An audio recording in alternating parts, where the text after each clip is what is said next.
everybody. This is BK International Talent Scout on the phone lines and on StreamYard. We have Wow by Char.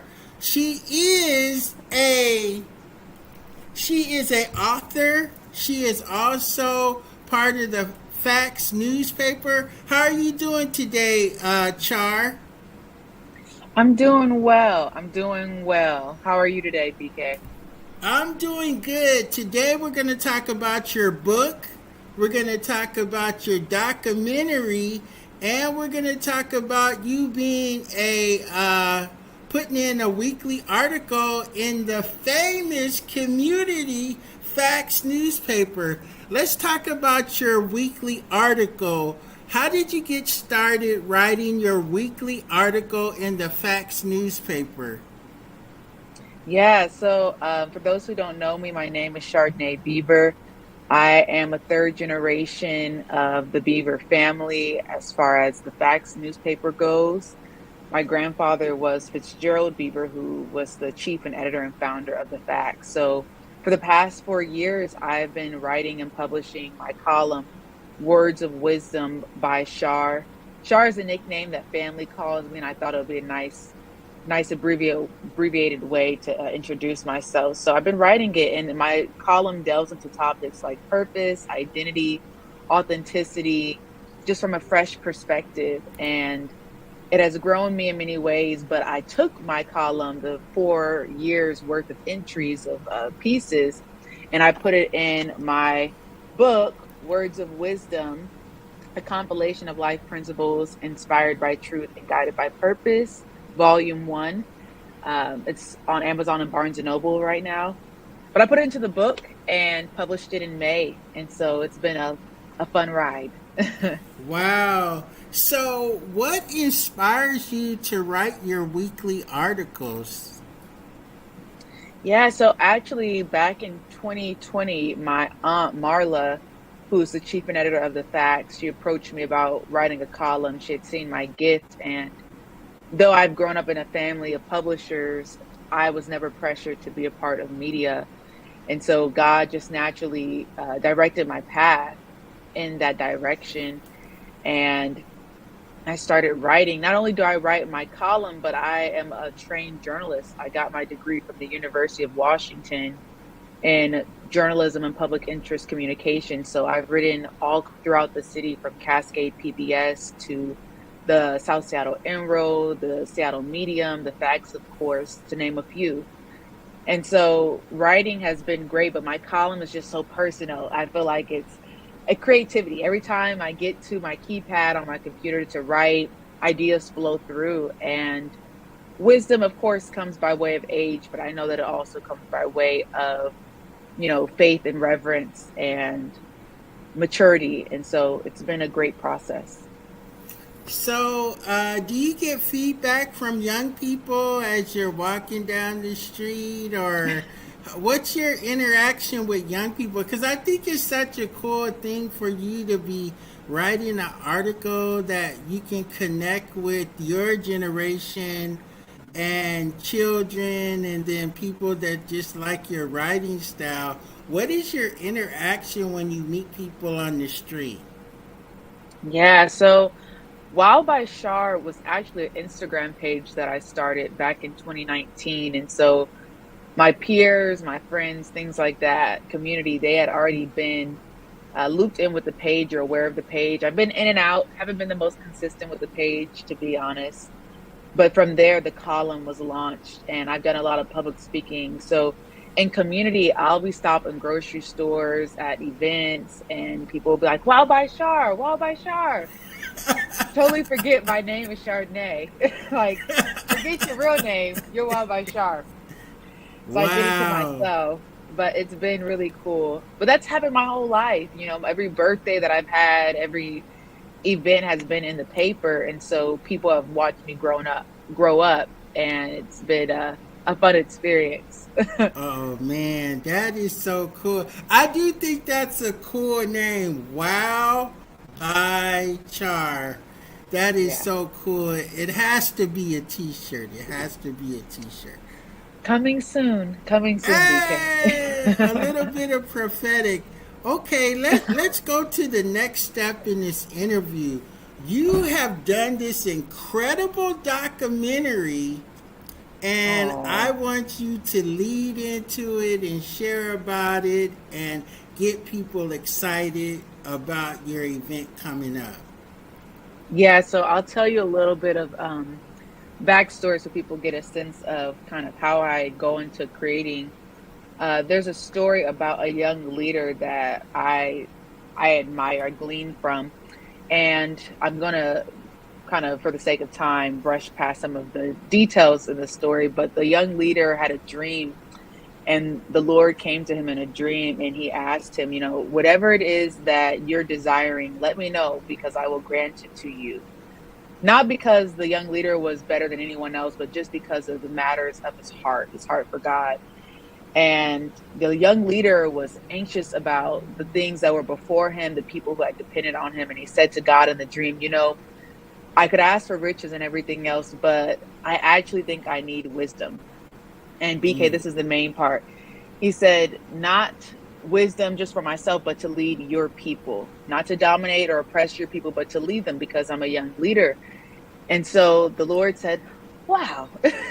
He's quite impressed by the leader and told him, you know what? I will bless you with an understanding heart. And in addition to that, I'll also give you fame and wealth and all these other things because of, where your heart is. And so that's kind of been my heart this whole time when it comes to anything I approach is having a sense of purpose and ensuring that my vertical relationship is informing my horizontal relationships. And so, with this project, as a young leader, I was working alongside two incredible leaders in their own right, bosses in their own right. My sister, Moe Beaver, was the director of the documentary, and Masai Matthews, who had gone to Seattle Film School and has his own short film, Building Bridges, about Ruby Bridges. We came alongside each other and created this project in association with the Mckinney Center for Community and Economic Development. And so this film is about this building that has sat for the past 5 decades on the corner of 22nd and South Jackson Street in the Central District. It was originally known as the Seattle Opportunities Industrialization Center, took form as that, but it's evolved from being that to the Seattle Vocational Institute and now the McKinney Center for Community and Economic Development. Though this story centers a building and the legacy and rich cultural impact of Reverend Dr. Samuel Barry McKinney, it's also about the community that houses this building. And so, I mean, there's so many array of topics that this story reaches from the Great Migration to Reaganomics and the crack era in Seattle, all the way down to gentrification that we're facing today. And I'm really proud of this work of this body of work. It's my love letter to the neighborhood that my family and I have been a part of for over 5 generations. And so I'm going to be doing a screening and a book signing on the 20th, this Saturday, between 2 and 5 p.m. at Mount Zion Baptist Church to screen the film for the first time, as well as sign my book for the first time. And so two of the first happening at the same time. It's exciting. Wow. So it's three people working on this film project, and it's Yeah. about a building in the center of the central area. What made you guys want to wrap your creativity around this building to bring it alive, to get people excited about it again? Yeah, so I was executive producer on the film. I had wrote the documentary and had approached the McKinney Center about, telling this story because a lot of times if we don't record and document the stories of these instrumental places in our community, we just won't know. And with gentrification, we're losing so much of our history connected to landmarks. So my whole life growing up in the city, I never really knew the substance or the heart behind the sacrifice and the impact of that building. And as I started to write out the documentary and work alongside the McKinney Center, which now the building is named the McKinney Center for Community and Economic Development, it's governed by the Central District Community and Preservation Development Authority. So many words. I know. But when I started to work alongside them about this project and talk to them, then I built the team with my sister, who has incredible experience. She lives in Los Angeles. She's an actress. She has her own book as well. She's a poet. Her name is Moe Beaver. She also graduated from the University of Washington. And then I contacted Masai, who is, I mean, like I said, has his own projects and very talented. And I said, how can we, as young Black people in our 20s, come together and tell this story about the community that is changing and shifting? And so when I tell you, BK, it was wild. We filmed, and you've been in media for some time now, so you know that it takes a lot to work on things like this. We filmed a week and a half before Christmas, okay, which is wild. Majority of our interviewees were elders because we want to capture that history. And so they were so generous to show up and give their time and, you know, their history, their experiences. So from September of 2023 to May of 2024 was when we did the documentary, which is like, those who are familiar with documentaries, that's not a common thing. Like 8 months of doing a documentary. It's wild. It's wild. So, and alongside that, I was writing my book. And so talk about an overachiever. I did a lot there. I did a lot. Wow, that. So you were able to reach out to the elders. Are there any young people in your film, or just the older people? Mostly the elders. And so, like I said, this story ranges from, we're talking about post World War II all the way up to the present. We have people in the community. Mostly, I would say the youngest person in our film is a millennial. And then myself, I'm a Gen Z. And so I'm actually in the film interviewing folks, but there's also so much like rich historical archive in there. In the trailer of the film, those who get a chance to see that, which you can find through my personal pages. I think I sent it to you also, BK. Hopefully we can get the people to see it. But yeah, we don't have any young people in the film, so it makes me excited about the next project. But there was young people in the process of making the film, which was very fun and refreshing for our elders to see, the next generation. Oh, wow. That is so cool. You know, I have to tell you this. I don't want to date myself, but in one of my summer youth programs, we got to go to your dad's newspaper and your granddad's newspaper and watch him create the newspaper. It was like a field trip. Wow. And just to like talk to you about this is just like, man. Aww. It's a heavy thing. And also being a part of the community. I mean, like your grandfather was so cool because we used to like put ads or articles in the paper about Christian events coming up, and Yes. he would talk to me. And I remember this one time, it just, Oh. this one day, he just said, "Hey, you want to know the secret to my newspaper?" And I said, "Yes." And then I just sat down in this chair. Mm. Wow. It just like blew me away because people usually don't go that deep, but Mm. he loved community so much, and to see you writing in the paper and then taking it to the next step with the documentary, I just think some really cool things are happening in the community, and for you to have a desire to preserve that and present that. I know there's young people that's gonna watch this and they're like, how can I be inspired to do what you do? What kind of words of wisdom do you have for young people? Of course, put God first. and truly put him first, because I know that, first of all, let me back up and say thank you, BK, for even taking the time to share that precious memory. I didn't get the chance to meet my grandfather. He passed when my dad was like 13 years old. And so he's always been a figure in my life. And the Bible talks about how a wise man leaves an inheritance for his children's children. And I've always said that my grandfather has left an inheritance that transcends monetary gain, which is tools and skills and gifts in media. I mean, a lot of us are self-taught.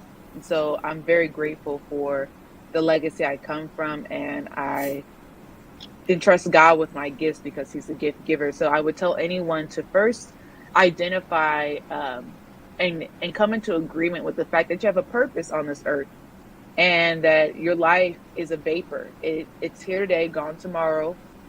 And so you want to be really mindful of your attachments, and to get around people who can pour into you, who are advanced in what they do, and also believe in yourself, and to be patient with the process.